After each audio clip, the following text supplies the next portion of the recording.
Welcome to Audit the Audit, where we sort out the who and what and the right and wrong of police interactions. This episode covers FBI investigations, officer authority, and public official corruption, and comes to us from the Tallahassee Democrat. Be sure to check out the description below and give them the credit they deserve. Before we dive into the interaction, I want to give a big thanks to Raycon for sponsoring this episode. I have been using the Raycon Everyday E25s for over a month now, and with 6 hours of playtime, seamless Bluetooth pairing, and booming bass, the Raycon listening experience is flawless. Raycon earbuds start at about half the price of any other premium wireless earbuds on the market, but sound just as amazing as other top audio brands. Raycons come in a variety of colors and fits, and the compact carrying case can charge earbuds 4 times on a single charge. Pick up a pair of the Raycon E25s for yourself using the link in my description and get 15% off your order today. Thanks again to Raycon for sponsoring this video. On December 3rd, 2019, real estate agent and prominent businesswoman Marilyn Bean was involved in a minor traffic accident in the small Gulf Coast town of Carabel, nestled along the Florida Panhandle. Mrs. Bean left the scene of the accident and was subsequently issued a citation by Deputy Rolf Gordon of the Franklin County Sheriff's Office. After the citation was sent to the courthouse, Mrs. Bean complained to the Sheriff's Office, who pulled the ticket for a review. The prosecution then dismissed the charge, and the ticket was never entered into the clerk of court's system. On December 20th, Deputy Gordon received a call to his personal cell phone from an individual who identified himself as an FBI agent and requested that the deputy come to a nearby parking lot for a meeting.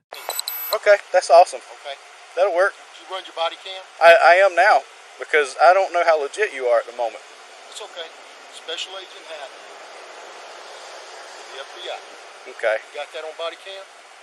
I do, but I don't understand what the problem is. Would you meet me at the office? I'll talk to the U.S. Attorney's Office about it. You can cut off the recording device now. Okay. Well, I will when I leave the area, sir.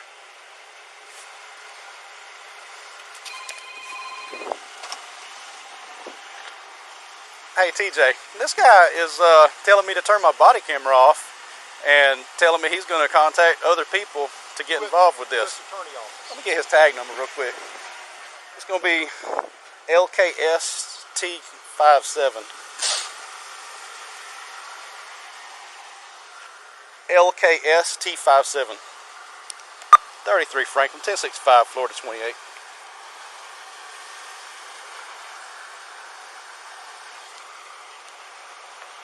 No, he's telling me to turn my camera off. Lima, Kilo, Sierra, Tango 57. I got 703 out here with me.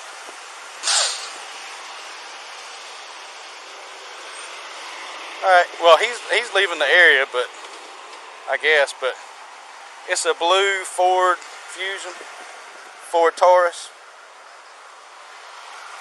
So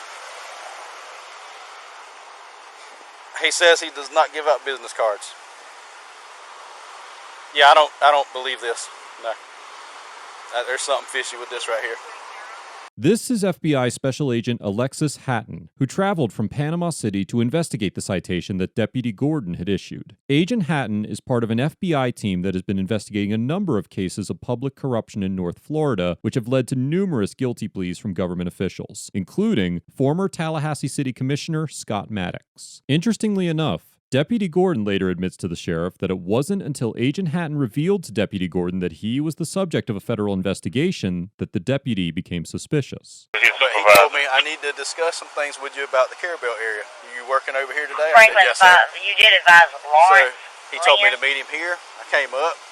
He said, do you mind me sitting in my car with me real quick? He showed me, he flipped open his Just making wallet sure we have and it right showed in the system. credentials. It didn't show he didn't show a badge, but showed FBI in his name. So I came in there and he goes, I need to discuss a ticket on a Marilyn Bean that you wrote, which is a ticket that I wrote, but I actually rescinded it. I said, okay. I said, do you mind if I go pull it up on my CAD so I can recall what's going on here, because I know you can't tell me about it and I want to get it right. So I went in there. At the same time I'm pulling up the report, I called TJ. I said, hey, is this... should I be getting interviewed on the side of the road, or should he be doing something else? And TJ says he needs to go through the front office and set up an interview time. According to the deputy, Agent Hatton's FBI credentials were legitimate enough for Deputy Gordon to get into the vehicle with him and sit dangerously close in the passenger seat, but suddenly became suspicious when the agent revealed that he was conducting an investigation into the deputy.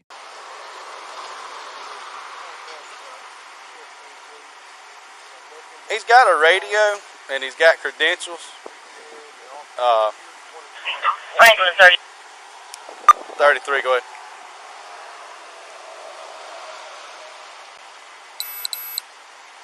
Yeah, he told me to turn my body camera off because he didn't want that running. And so now he's still here. He's looking at me. Franklin 33, that 428 Lincoln, Kilo, Sierra, Tango 57. She was played on 2015. Absolutely not. Four-door, still Now he's dark blue in color. Now he's saying I'm trying to detain him. Back to I've never Advanced told you I was Wiring detaining you. That's on Corporation camera out of that you are staying here Jacksonville. willingly, sir. 630 F20, 54 and 29s on that vehicle. Franklin, does that come back to any government agency? This is easy to come by. It just advises Advanced Wiring Company. Do you work for a Doesn't wiring say company? anything Further. It's a covert vehicle, sir. Okay.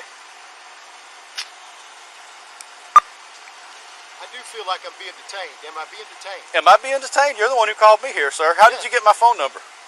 I can't give you that information. Now he's saying he can't tell me how he got my information.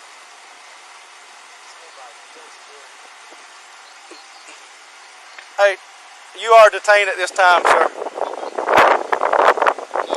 33 Franklin. I got one Whiskey Mike detained at this time.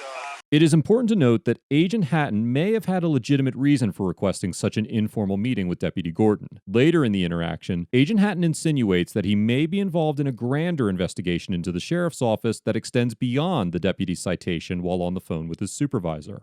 Well, you can't call anybody in the PD because the PD is just here backing this guy up. It's Franklin County that's holding him.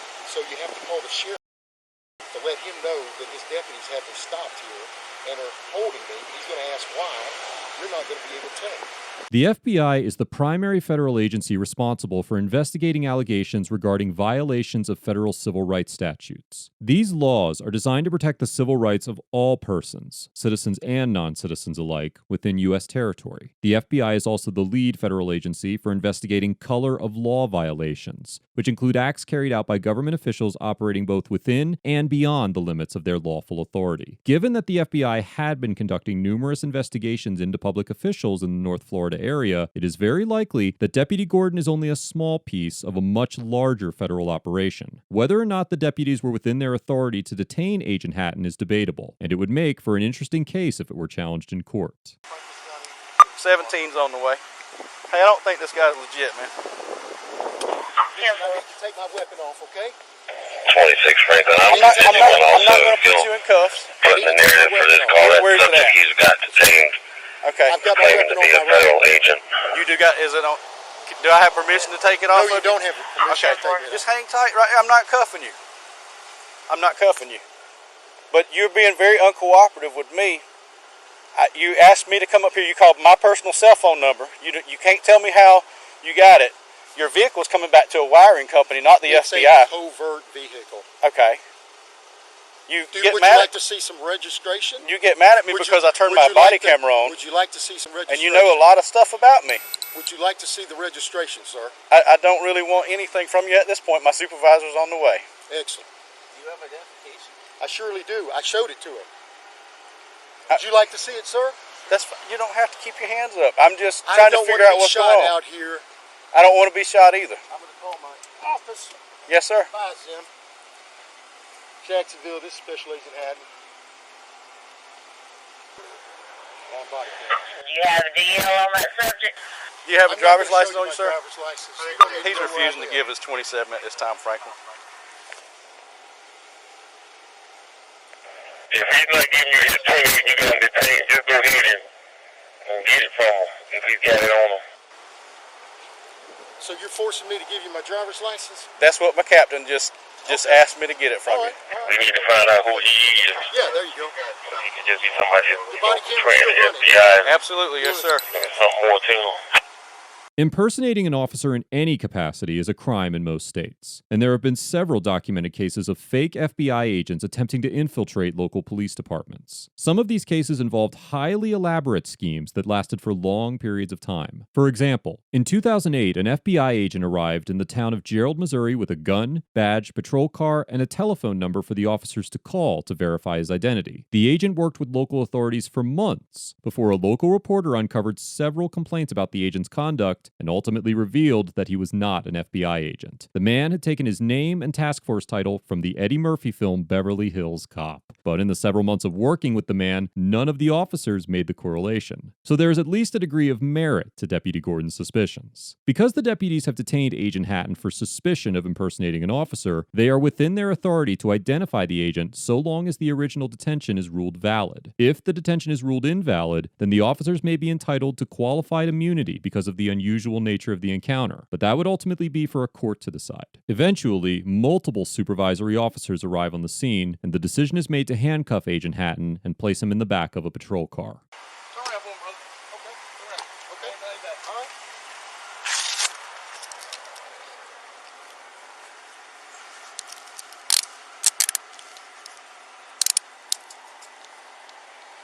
All right, just being detained.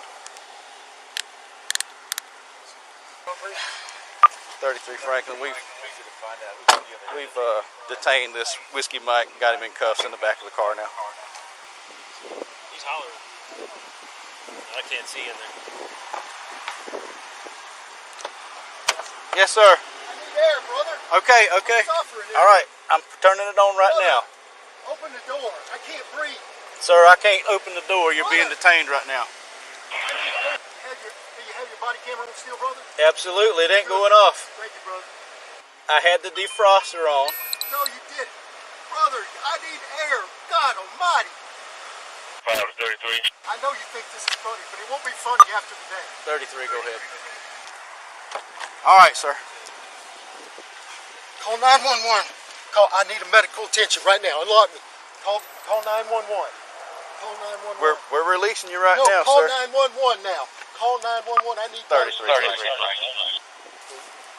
Franklin to 33, can you give me an exact address? We're at the new substation for the sheriff's office, Franklin. Jacksonville, I need 911. I've asked for help. I've been in the car. They've had me smoking in the back. 10-4, can you advise if it's next door to the new dollar store? That's 10-4.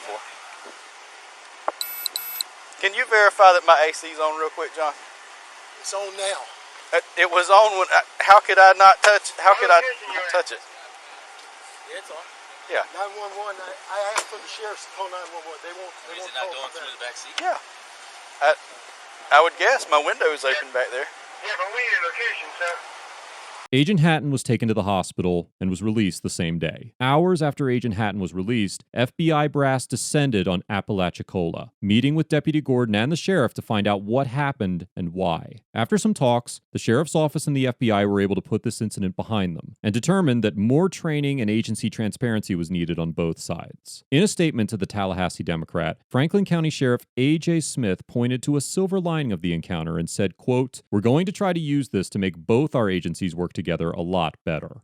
Overall, Deputy Gordon and the Franklin County Sheriff's Office get a C-, because although their actions were debatably within their authority, the deputies chose to treat Agent Hatton as if he were impersonating an officer before verifying any information, and likely did so in retaliation to the federal investigation into their department that the agent was conducting. While it could be argued that Agent Hatton's demeanor was legitimately suspicious to Deputy Gordon, one question that the deputy never considered was, how did Agent Hatton know about a citation that the deputy had issued over 2 weeks prior if the ticket never reached the public domain at the clerk's office? Only an individual with access to state databases would have known about the citation. The deputies must have been convinced that Agent Hatton was a member of a highly organized crime syndicate, capable of accessing extremely restricted information, but who are particularly interested in minor traffic citations. As for Agent Hatton's claim that the deputies quote-unquote smoked him out in the back of the patrol car, it was 66 degrees on the day of this interaction, and most of the deputies are wearing jackets. However, studies have shown that even cars parked in shade on an average day can quickly and significantly increase a human's internal temperature. Whether or not the agent was in any real danger is unconfirmed, but he was able to make a full recovery.